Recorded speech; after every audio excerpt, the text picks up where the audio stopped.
Un couple de touristes se promenant dans la ville de Nosa fait une découverte pour le moins inattendue. Une jeune femme est étendue, entièrement habillée, comme si elle dormait. Mais ses blessures révèlent une toute autre histoire. Et dans cette affaire, la police scientifique va devoir innover en matière de preuves. Il ne se déplace pas tout seul. Il doit être transporté par quelque chose. De preuves pour inculper un meurtrier des plus astucieux. On devait se poser des questions. Était-elle vivante en arrivant ici? Est-elle venue de son plein gré? Était-elle déjà morte à ce moment-là? On a besoin de preuves solides pour pouvoir accuser quelqu'un de meurtre. Ça ne colle pas, il y a quelque chose qui cloche dans cette affaire. Il l'a amené là parce qu'il avait vraiment dans l'idée de commettre le crime parfait. On savait tous que c'était lui. Bonjour. Je suis heureux de vous retrouver sur ce plateau pour cette nouvelle émission inédite. Dans une enquête criminelle, les premières 48 heures d'investigation sont toujours décisives. Et cette affaire ne fait pas exception à la règle. Dans un premier temps, les enquêteurs ont l'impression que le suspect a commis un crime parfait et qu'il va leur être impossible de le confondre avec des preuves matérielles, à moins que l'extraordinaire diversité des espèces végétales créées par la nature ne leur vienne en aide. J'ai reçu un appel me disant que le corps d'une jeune femme avait été retrouvé morte au milieu des arbres, près du parking de Noosa, à seulement quelques mètres des voitures. La végétation de la zone était très dense. Il y avait beaucoup d'arbres, notamment des acacias. Elle avait visiblement subi des violences physiques. Il y avait des marques autour de sa gorge, de ses joues et de ses yeux. Le corps a été découvert par des vacanciers aux environs de 8h30, étendu au milieu des arbres à seulement quelques centaines de mètres de la plage. La police déclare que le corps se trouve là depuis le début de la matinée au plus tôt. La jeune femme a apparemment été frappée et étranglée. C'est une des premières destinations touristiques d'Australie, pour ne pas dire du monde. Et il y a eu un crime d'une extrême violence. Le plus choquant, c'est le contraste entre l'intention claire de faire du mal à la victime et le cadre idyllique de la scène du crime. Pour expliquer pourquoi la victime s'est retrouvée là, on explore tous les scénarios possibles. Est-ce qu'elle y est allée de son plein gré? Est-ce qu'elle a été attaquée sur la plage? Est-ce qu'elle a été agressée dans la ville ou est-ce que son corps a été abandonné là? La ville de Noosa est très touristique. Elle a pu rencontrer son assassin après être allée en boîte de nuit. Elle a pu aussi sortir en ville pour la soirée, rencontrer quelqu'un et un incident tragique est arrivé juste à côté de l'endroit où son corps a été découvert. Toutes sortes d'hypothèses nous passent par la tête pour expliquer ce qui s'est passé. Et on ne peut évidemment en écarter aucune. Pour commencer, on devait rassembler toutes les preuves présentes sur les lieux et protéger la scène du crime pour que la police scientifique puisse mener son enquête.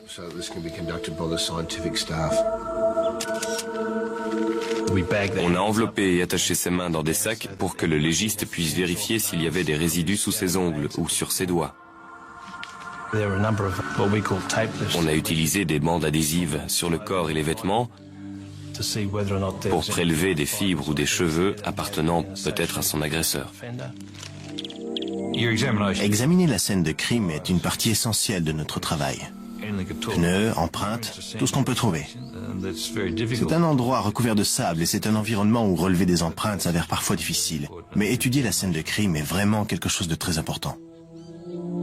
Les enquêteurs relèvent de nombreuses empreintes de semelles de chaussures le long de la route qui mène à l'endroit isolé où le corps a été découvert. Ils prélèvent également du sable et des feuilles. Si le meurtrier peut être identifié et arrêté, ces éléments permettront de prouver sa présence sur la scène de crime. La priorité était d'identifier la victime. Elle n'avait aucun papier d'identité sur elle, mais elle avait plusieurs tatouages et des piercings aux oreilles. Les prénoms Michael et Corey étaient tatoués sur son corps. ce qui était bien évidemment une pièce précieuse du puzzle pour découvrir qui elle était. On a communiqué aux médias la description de la jeune femme et elle a été diffusée pour que des gens puissent la reconnaître ou essayer de l'identifier. L'enquête s'est heurtée à un obstacle quand la police a découvert que la victime ne portait aucune pièce d'identité. La jeune femme a entre 25 et 30 ans et les cheveux bruns à hauteur des épaules. Elle portait un jean rouge, un haut sombre et elle avait plusieurs tatouages. La jeune femme avait également de nombreux piercings aux 2 oreilles et une bague en argent en forme de S. Toute personne ayant des renseignements est priée de contacter la brigade criminelle ou la police de Noosa. Après ça, des personnes originaires de la ville de Gympie se sont manifestées. Elles avaient reconnu les tatouages et les piercings.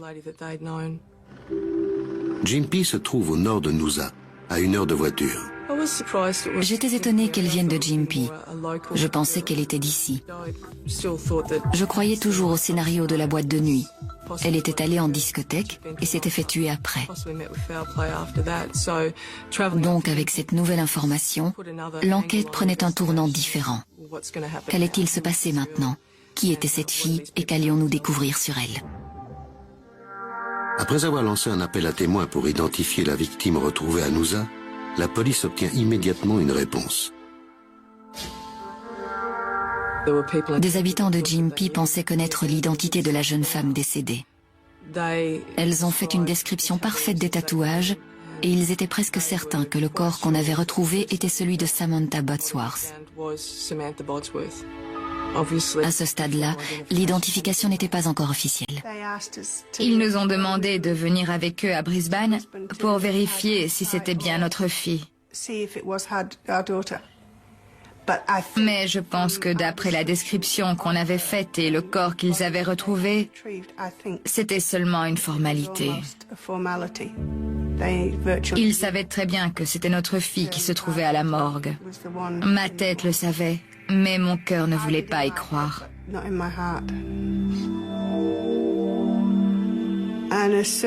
Et dès que j'ai vu que c'était Sam, j'ai eu envie de la serrer dans mes bras. Même si elle n'était plus là. Je voulais bêtement essayer de la réchauffer. Même si je savais qu'elle était morte. Et elle n'était pas maquillée. Pas une trace de maquillage. Elle avait eu un accident de voiture quelques années plus tôt et elle était très complexée à cause de cette cicatrice sur sa joue. Alors c'était vraiment étrange.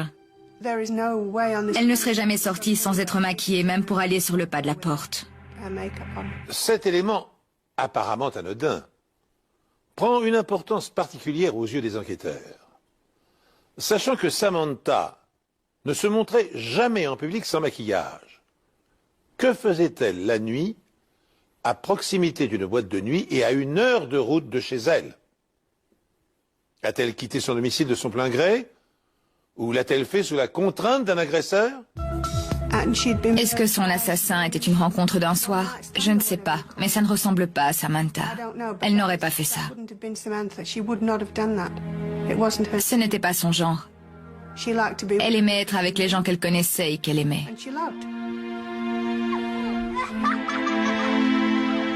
Corey et Michael sont les 2 jeunes filles de Samantha Bodsworth. Le soir où celle-ci sort pour ne jamais revenir, ils dorment chez leurs grands-parents. La maison de la victime est maintenant envahie par les experts médico-légaux. À l'entrée de la maison, derrière la porte du garage, on a découvert quelques taches de sang. Après une inspection plus poussée dans toute la maison, on a également trouvé des taches de sang dans la chambre. D'autres avaient été essuyées dans le salon et la salle à manger. Les gens essaient souvent de nettoyer les lieux une fois le crime commis, mais là, le nettoyage était très rudimentaire. Les enquêteurs prélèvent des échantillons de sang et rassemblent des objets souillés dans l'espoir d'y trouver l'ADN de l'assassin. Dans la chambre de Samantha, une bagarre a visiblement éclaté. On a trouvé un sèche-cheveux avec des petites taches de sang sur le cordon, ce qui laissait penser qu'il avait peut-être été utilisé pendant l'agression de Samantha, soit pour l'enrouler autour de son cou, soit pour la blesser d'une autre façon.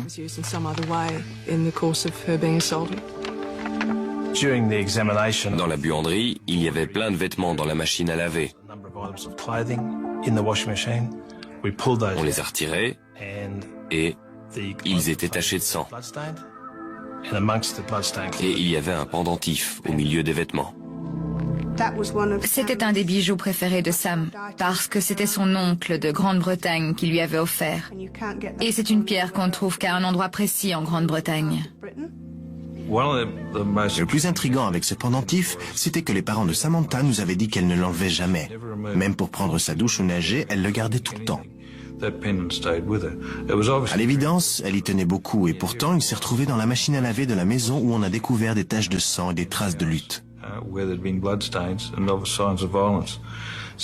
On a tout de suite vu que quelque chose clochait dans cette affaire. Pourquoi ne portait-elle pas son pendentif? Qui lui aurait enlevé? Où était la chaîne?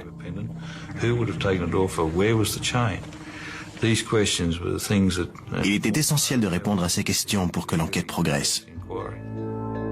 Bien que l'entrée de la maison de Samantha ne semble pas avoir été forcée, les enquêteurs retrouvent un pan de fenêtre posé dans le jardin.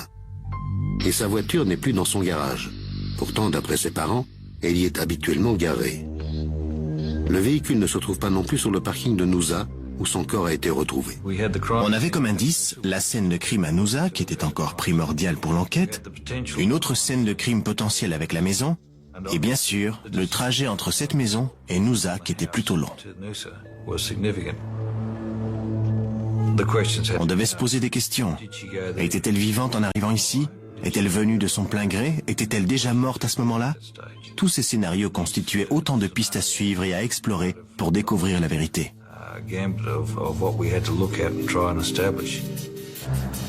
Pendant l'autopsie, le médecin légiste a déterminé qu'elle était morte par strangulation, ce qui correspondait à ce qu'on avait vu sur les lieux et aux marques qu'elle avait. Les enquêteurs effectuent des prélèvements sous ses ongles. Si Samantha s'était battue, l'ADN du coupable s'y trouve peut-être. On avait de bonnes raisons de penser que les vêtements dans lesquels elle avait été retrouvée à Noosa n'étaient pas forcément ceux dans lesquels elle était morte. La police pense que les blessures de Samantha ont laissé des taches de sang sur ses vêtements. Pourtant, il n'y en a aucune.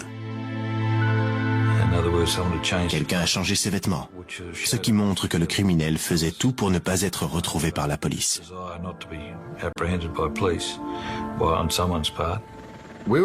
On avait le sentiment que Samantha Botsworth avait été tuée chez elle. Le mystère, c'était comment elle était allée de Gympie à Noosa. Mais on n'avait aucun doute sur le fait qu'elle avait été assassinée dans sa maison. Samantha a été agressée chez elle. Puis, son corps a été transporté à 80 km de distance et abandonné près d'un bois d'eucalyptus. Pour quelle raison le tueur a-t-il pris le risque de déplacer le cadavre alors qu'il aurait pu le laisser dans la maison? La découverte du pendentif de valeur prouve d'autre part que le vol n'est pas le mobile du crime. Enfin, le fait que l'assassin ait pris la précaution de changer les vêtements de la victime pour faire disparaître les indices montre qu'il s'agit d'un homme méticuleux qui a prémédité son acte. Tandis que les experts passent la maison de Samantha au peigne fin, son ex-mari, Michael Botsworth, prend spontanément contact avec la police aussitôt après avoir été informé du drame par les médias. Je suis venu voir si c'était bien mon ex. D'accord. Dès que j'ai entendu Michael et Corey, c'est tout ce que j'avais besoin d'entendre. Et vous avez 2 enfants avec elle? Oui, j'ai 2 fils. Ils s'appellent Michael et Corey. Michael Botsworth a été interrogé au commissariat de Gympie. Il est venu de lui-même. Il pouvait certainement nous aider dans notre enquête. D'une part parce qu'il avait des informations et d'autre part parce qu'il pouvait être considéré comme un suspect. On n'avait aucune preuve et à ce stade de l'enquête, on envisageait toutes les possibilités. Vous connaissiez Samantha depuis combien de temps? On est restés ensemble pendant 11 ans. Vous étiez encore ensemble? Non. Comment ça se passait entre vous? J'ai commencé à boire et on n'arrêtait pas de se disputer tout le temps. Donc elle m'a demandé de partir. Et j'ai déménagé à l'hôtel. Et c'était quand? Il y a 3 ou 4 mois environ. Quand avez-vous vu Samantha pour la dernière fois? Ça devait être juste après 17h vendredi. Hier. Hier. D'accord, et vous l'avez vue où à 17h? À l'hôtel Mount Pleasant. J'étais devant l'entrée. Elle m'a dit qu'elle avait laissé les enfants chez mes parents. Et je lui ai demandé si je pouvais prendre une douche chez elle.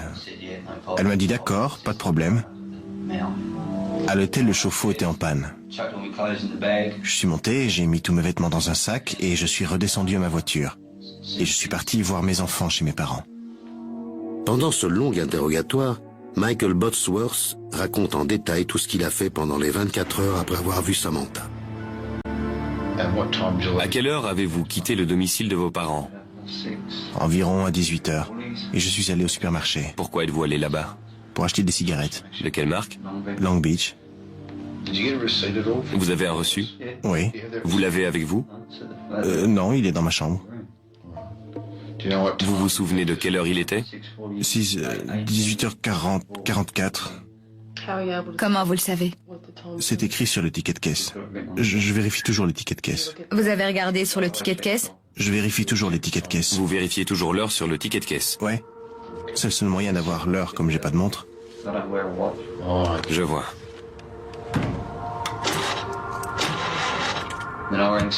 Ensuite, j'ai appelé Sam et je lui ai dit que ma voiture ne voulait pas démarrer. À cause de quoi?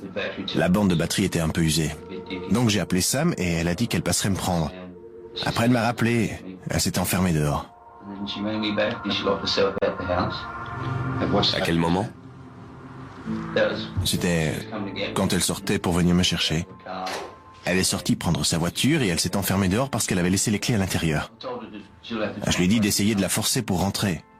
Il a dit que c'était la dernière fois qu'il avait vu ou parlé à Samantha et qu'il avait attendu un petit moment avant de commencer à marcher vers chez elle.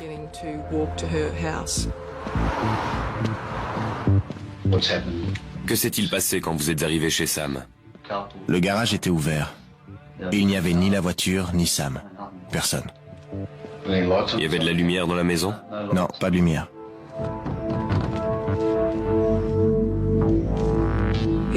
Il est donc retourné à pied à sa voiture, au parking.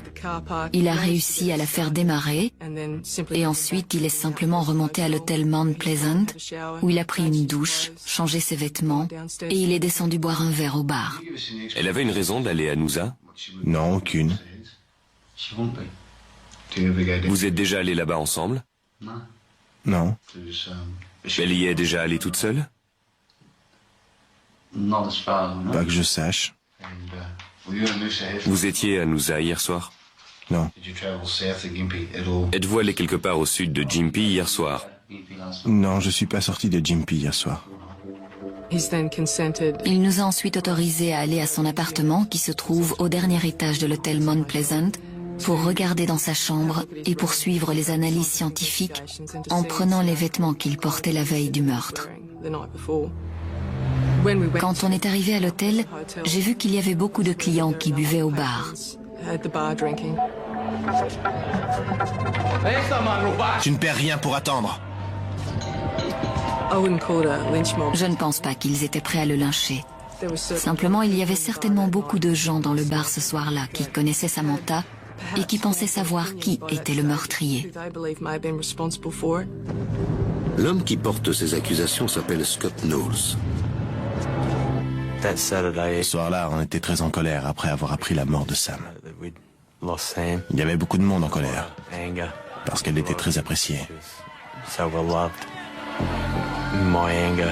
J'ai explosé de rage parce que j'étais sûr que c'était Michael qui l'avait tué. Scott Knowles est le nouveau petit ami de Samantha. Avec Sam, on était ensemble depuis 6 semaines, depuis qu'ils étaient séparés. Ça se passait toujours bien quand on était ensemble. On aimait être tous les deux. Michael Botsworth parle de cette relation pendant son interrogatoire. Oui, je suis toujours amoureux d'elle. Dans ce contexte, peut-être que vous étiez un peu jaloux. Non. Je suis un peu blessé parce que les enfants l'ont vu dans le lit de leur mère. Mais Sam m'a juré qu'elle ne couchait pas avec lui, et je la crois. Et ça vous posera un problème? Non, pas du tout. Et s'il emménageait? Et qu'il emménage, ça me dérange pas. Vous savez si Sam et Scott se sont déjà disputés? Non, je crois pas. Vous le décririez comme quelqu'un de violent? Scotty? Oh, à mon avis, il ferait pas de mal à une mouche. Scott Knowles avait les nerfs à vif. Et je crois qu'à un moment, il a même dû être retenu par un de ses amis tellement il était énervé. On voulait éviter qu'une bagarre éclate, alors on a fait monter Michael à l'étage. Les techniciens de la police scientifique ont passé sa chambre au peigne fin et ils ont pris des photos. Michael nous a donné les vêtements qu'il portait la veille. Il les avait lavés. Il pendait sur la corde à linge à la fenêtre. La plupart des gens ne seraient pas d'accord pour que la police fasse ça, mais lui, ça ne le dérangeait pas. Il voulait sûrement donner l'impression de ne pas être inquiet pendant qu'on prélevait des échantillons et qu'on essayait de trouver des preuves qui auraient contredit ce qu'il nous avait dit dans sa déposition.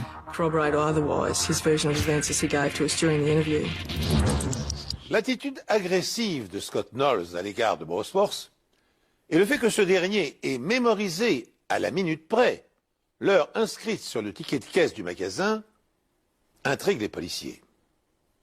L'un de ces deux hommes serait-il le suspect? D'autant qu'en interrogeant Bosworth à nouveau, les enquêteurs découvrent un nouvel indice.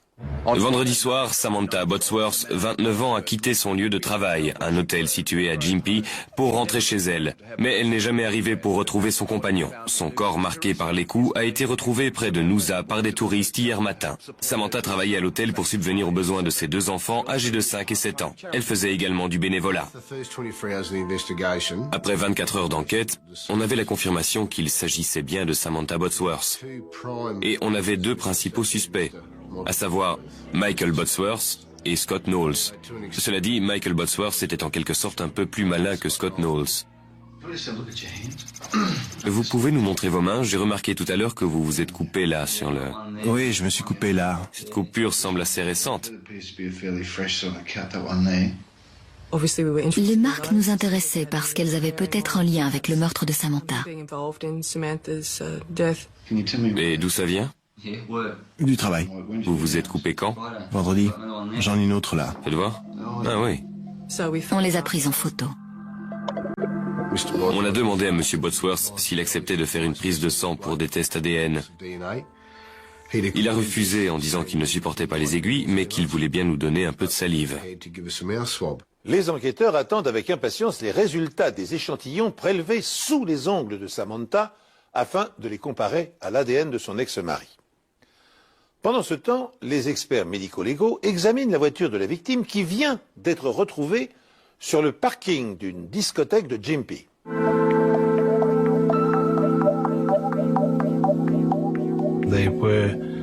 Il y avait plein de fleurs, de feuilles et d'écorces sur le siège conducteur et sur le sol de la voiture. À l'arrière du véhicule, sur la plaque d'immatriculation, il y avait comme du pollen, ce qui a créé une certaine fluorescence, qui ressemblait beaucoup à celui qu'on avait vu à Noosa. Les experts emballent tous les éléments susceptibles de servir de preuve ou de faire avancer l'enquête, comme les feuilles ou les mégots de cigarettes. Les mégots proviennent apparemment des cigarettes fumées par Samantha, mais les enquêteurs remarquent qu'elles sont de la même marque que celles achetées par Michael Bosworth au supermarché. Il a remis son ticket de caisse à la police, ainsi qu'un trousseau de clés appartenant à Samantha, qui est mystérieusement apparu dans sa chambre le soir où elle a été assassinée. Et il nous a dit qu'il manquait les clés de voiture à ce trousseau. Elles étaient dans ma chambre hier soir. Comment vous les avez eues? Sam a dû les laisser là. Elle a aussi une clé de chez moi. Et vous, vous avez les clés de chez elle? Non, je n'ai pas les clés de chez Sam. Donc les clés qu'elle... Je ne comprends pas pourquoi les clés étaient dans votre chambre. Moi non plus. Mais il manque la clé de la voiture et la clé bleue aussi. Elle avait des codes couleurs pour ses clés. Il manque ces deux-là. Nous pensons que le meurtrier a conduit la voiture. Une des théories de la police est que la mère des deux jeunes garçons a été enlevée à Gympie et ensuite conduite à Noosa, où elle a brutalement été assassinée. Toute personne ayant aperçu une Corolla blanche immatriculée 299 CQO est priée de contacter la police. Ce soir, les enquêteurs installeront ici une antenne de police pour rappeler ce qui s'est passé, en espérant que quelqu'un se souvienne d'avoir vu Samantha, sa voiture ou son meurtrier. À la suite de ça, M. Higgins, un conducteur de poids lourd de la région, s'est manifesté. Cette nuit-là, j'ai remarqué une voiture blanche qui roulait dans la même direction que moi, vers le nord. Elle allait très lentement. À la fin, je l'ai dépassée et au niveau de la pente suivante, c'est elle qui m'a doublé. Et je suis resté collé derrière. Donc j'ai eu le temps de la remarquer. M. Higgins était catégorique sur le fait que le numéro d'immatriculation était exactement le même et que c'était cette voiture qu'il avait vue sur l'autoroute. Bien que Higgins, le chauffeur du camion, n'ait pas vu correctement le conducteur de la Corolla, ni même remarqué si un passager se trouvait ou non à bord, les policiers pensent avoir affaire à l'assassin. En effet, qui d'autre aurait pu conduire la voiture de Samantha durant la nuit fatale, puis l'abandonner sur un parking de Gympie, après avoir déposé le cadavre à Noosa?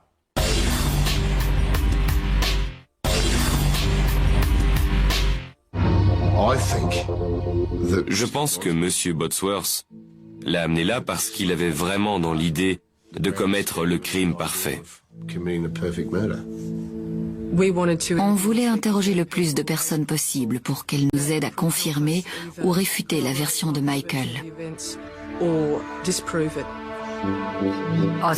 Je descendais les escaliers de l'hôtel Mount Pleasant et en bas j'ai vu Sam et Michael qui parlaient assez fort. Je ne sais pas de quoi ils parlaient, mais ces derniers temps, ils se disputaient souvent depuis qu'il avait emménagé à l'hôtel. À chaque fois qu'elle parlait à des hommes au pub, Michael débarquait, prêt à frapper. Et parfois, il leur attrapait le bras, des choses comme ça. Ils se disputaient assez souvent. Alors que Pauline confirme la version de Michael concernant le problème d'eau chaude à l'hôtel, elle apporte une information capitale sur ce qu'il a fait le samedi.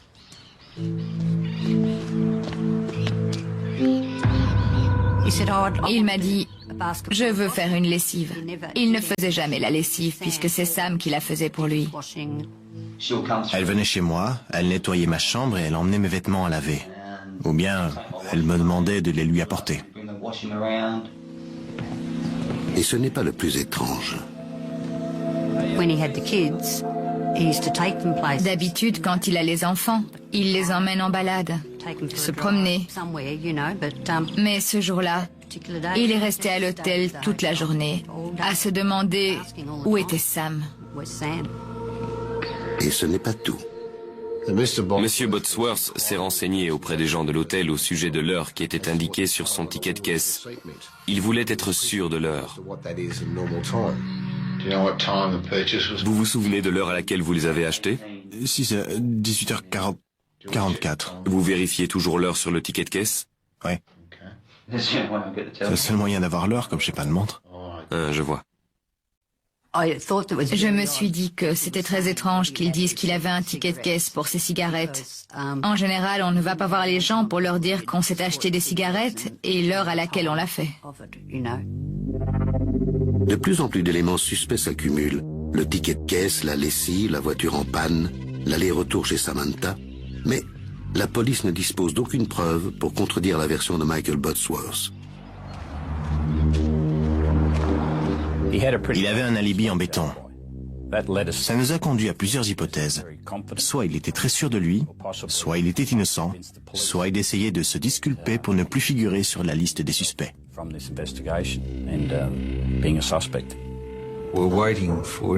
On attendait les résultats de différentes analyses pour que l'enquête puisse prendre la bonne direction.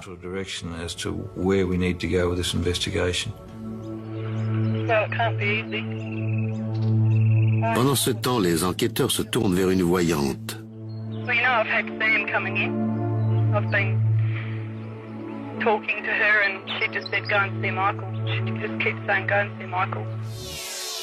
Une semaine après le meurtre de Samantha, la police a donc un suspect principal, mais aucune preuve pour l'arrêter. Plus les jours passent et plus la frustration augmente. On se sent impuissant, incapable de clore le chapitre d'une histoire aussi triste.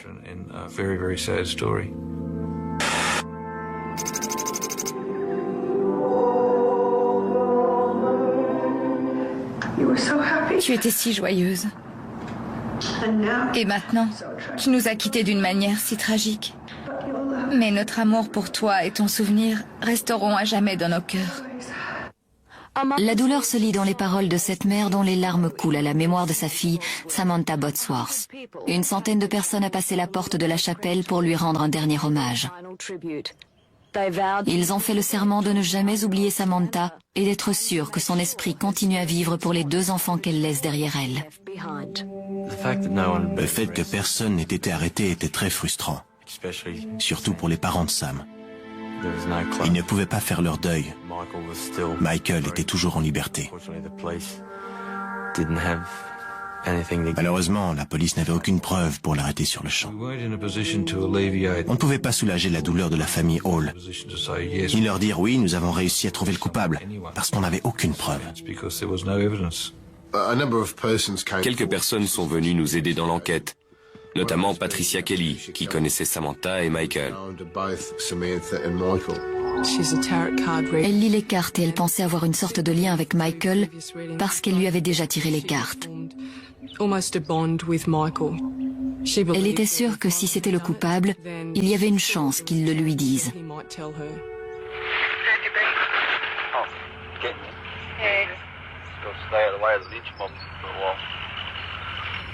Avec l'accord de Patricia, on lui a posé un micro et elle s'est arrangée pour donner rendez-vous à Michael dans un parc à Gympie.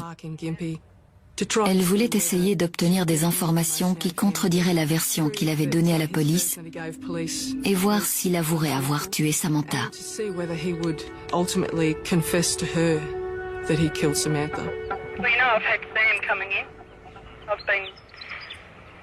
Talking to her and she just said go and see Michael. She just keeps saying go and see Michael.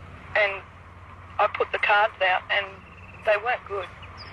And it didn't look good for you. So whether it's nothing's been looking fucking good for me. So I know. But she keeps pointing the finger at you, Michael. I have to tell you that. And if you've killed Sam and you want to talk to somebody, you can talk to me. Pendant sa conversation avec Patricia Kelly, Michael Botsworth a maintenu sa version et rien de concluant n'en est ressorti. Il restait manifestement sur ses gardes. Michael, the problem is that you're under suspicion. what I've given them. Trouble is though, they can't find the killer. I've given them everything that they've asked for. Apart from blood. But they gave me a cotton wool to chew on. Well, to get saliva or something. Yeah. And they said, oh yeah, we're going to do DNA. I said, yeah, well that's fine. You'll find my DNA, Sam. I just fucking lived there. La police obtient finalement les résultats des tests ADN. Les résultats ont démontré que l'ADN de M. Botsworth était présent sur un torchon retrouvé dans la cuisine, mais aussi sur le sol de la chambre. Son ADN est également présent sur l'un des 5 mégots de cigarettes recueillis dans le cendrier situé près du lit de Samantha. Mais il n'y a aucune correspondance avec les mégots retrouvés dans la voiture de la victime. Quant au rapport d'autopsie, il est plutôt de bon augure pour les enquêteurs. L'ADN prélevé sous les ongles de Samantha était celui de Michael Botsworth. C'était évidemment un grand progrès dans l'enquête. On avait un élément concret pour dire que quelque chose s'était passé entre eux.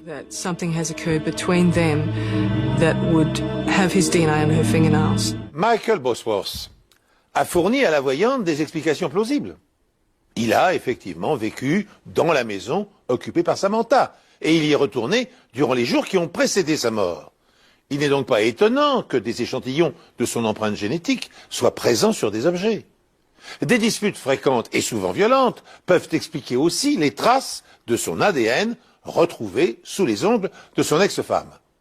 Mais pour qu'un dossier d'accusation puisse être présenté devant un juge, les policiers doivent prouver que Bosworth était également présent sur la scène de crime. Il était probable que le lien que l'on espérait trouver entre le véhicule, les vêtements et le lieu du crime était le pollen. Le pollen n'a encore jamais été utilisé comme preuve scientifique en Australie dans le cadre d'une affaire de meurtre. De plus, il a été utilisé seulement 9 fois dans d'autres pays. La tâche s'annonce ardue pour les enquêteurs. On a besoin de preuves solides pour pouvoir accuser quelqu'un de meurtre.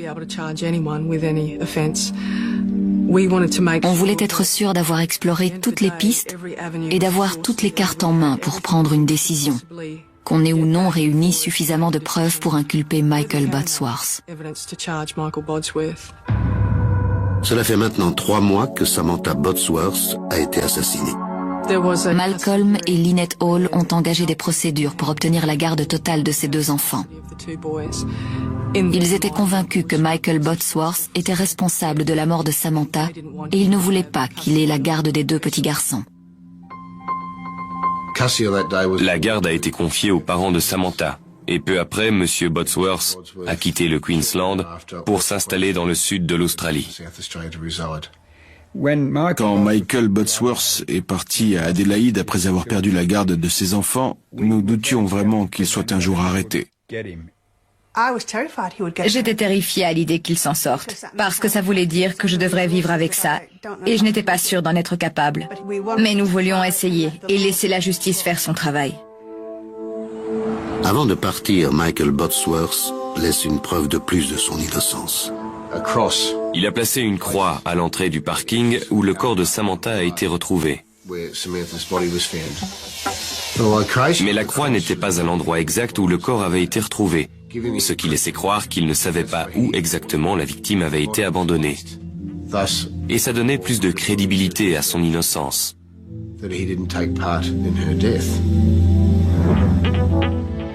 Le corps de Samantha Bodsworth a été retrouvé au milieu d'acacias fleuris. Les enquêteurs ont prélevé des échantillons et du pollen a été retrouvé à l'intérieur et à l'extérieur de sa voiture.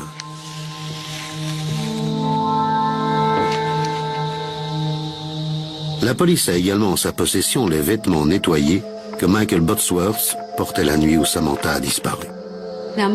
Mon travail était maintenant de découvrir si les échantillons de fleurs prélevés dans la voiture, sur les bandes adhésives et dans le filtre, étaient les mêmes que ceux prélevés à Noosa. Il y avait 2 arbres en fleurs quand le corps de Samantha a été découvert. Et l'un d'entre eux était vraiment très fleuri. C'est une espèce d'acacia bien particulière. Et c'est le pollen de cette espèce qu'on a retrouvé sur la plaque d'immatriculation et dans le filtre de la voiture du côté conducteur. Ce qui indique que la voiture était à Noosa, sur les lieux du crime. Le docteur Milne peut l'affirmer avec certitude car les acacias ont une caractéristique particulière.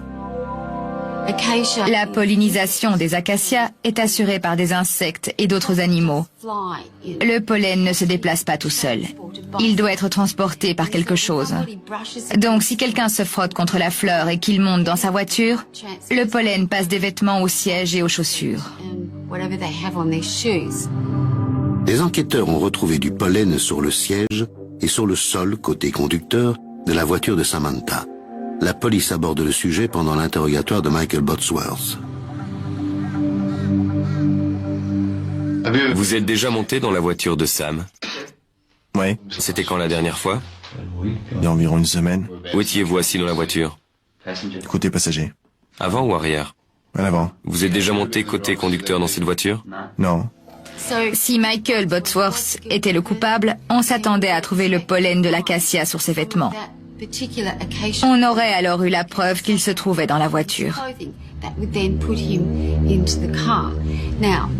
Mais il avait lavé ses vêtements après le meurtre et avant que la police ne les emporte. Donc au lieu de trouver des milliers de grains de pollen d'acacia, les enquêteurs en ont seulement relevé quelques-uns. Lynn Milne est palynologue, c'est-à-dire qu'elle étudie les microfossiles tels que les algues ou les pollens. Enseignante à l'université, elle estime que 4 éléments des microfossiles sont déterminants dans les affaires criminelles. Leur taille microscopique, leur abondance dans la nature, leur résistance à la dégradation et enfin leur diversité. Extrêmement variés, ils permettent de déterminer avec précision le lieu de leur provenance. Dans le cadre de cette enquête, Lynn Milne collaborait pour la première fois avec la police et elle était bien consciente du rôle déterminant qu'elle allait jouer. En débarrassant à l'acide les échantillons des sédiments, la palynologue parvient à isoler quelques grains de pollen d'acacia sur les vêtements rugueux que portait Michael Bosworth la nuit du crime. Et un seul lavage de la chemise n'avait pas suffi à éliminer ces preuves microscopiques. Mais avant d'arrêter le suspect, les enquêteurs veulent procéder à une ultime vérification.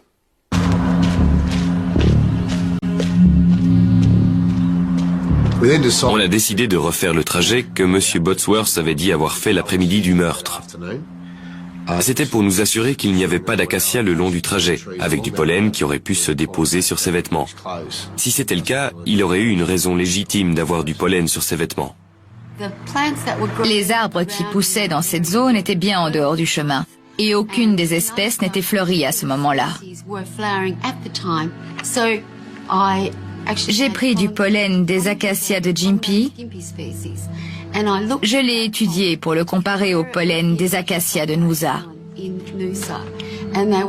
ils étaient totalement différents. On s'est rendu dans le sud de l'Australie pour parler avec M. Bosworth.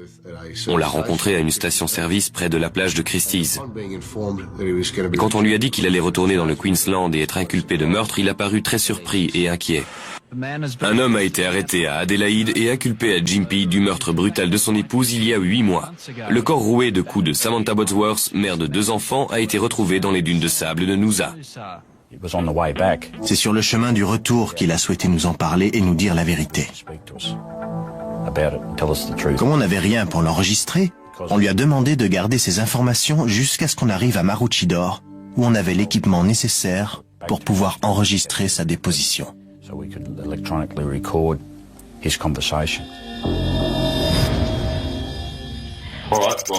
Vous nous avez dit tout à l'heure que vous aviez quelque chose à nous dire?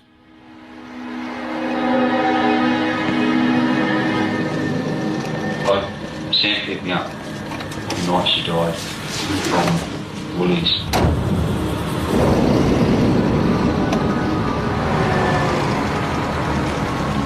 When we got back to her place, because I didn't have a shower in it there.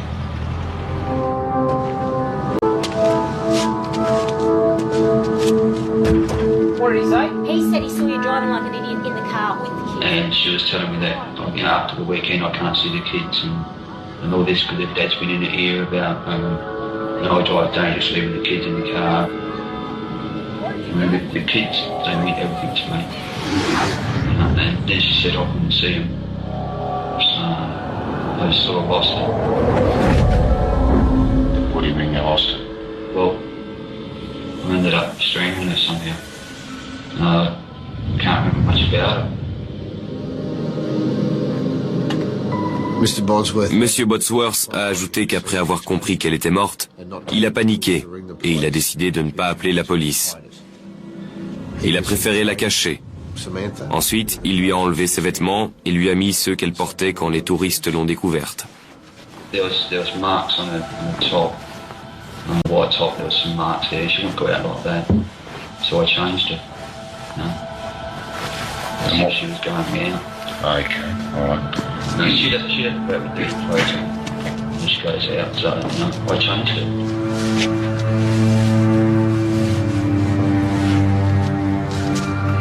Whereabouts in the vehicle did you put her? In the front passenger seat. Okay. And why'd you do that? Because if I drive that switch, she won't sit.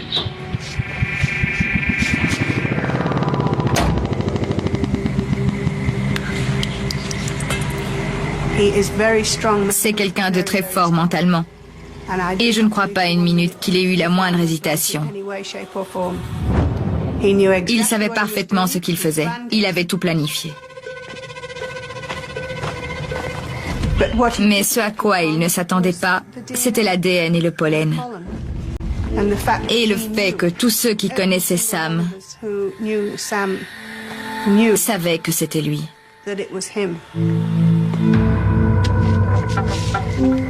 Drove a car back to Higby, parked the car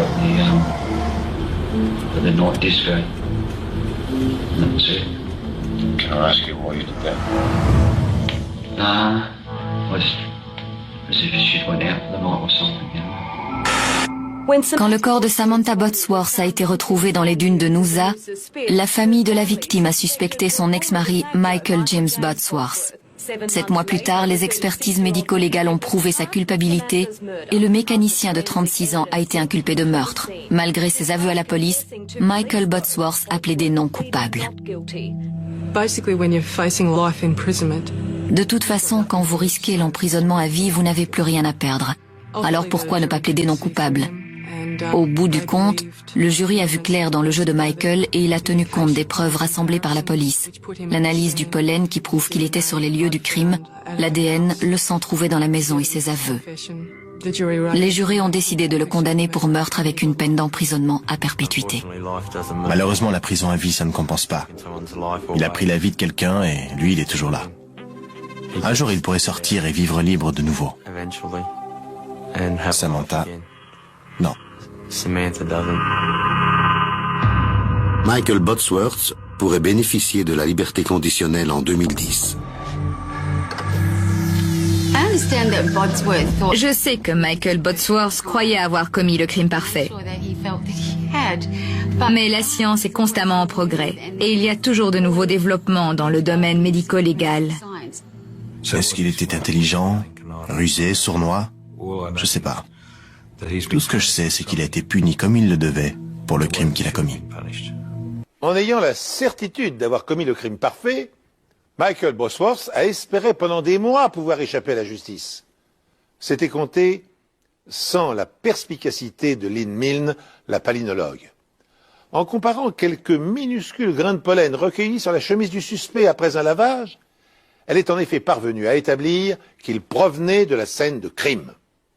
Après ce succès, la spécialiste a continué à travailler pour la police. Elle s'est notamment illustrée en permettant l'arrestation d'un violeur alors que l'enquête piétinait depuis 5 ans. La police lui a fourni un sac plastique contenant une paire de chaussures oubliée dans un bureau depuis 3 ans. Milne a confondu le coupable à partir d'un brin d'herbe microscopique relevé sur les chaussures. C'est sur cette note optimiste que se termine cette émission. Merci de l'avoir suivi en ma compagnie. Je vous donne rendez-vous à bientôt sur cette antenne pour une nouvelle enquête impossible.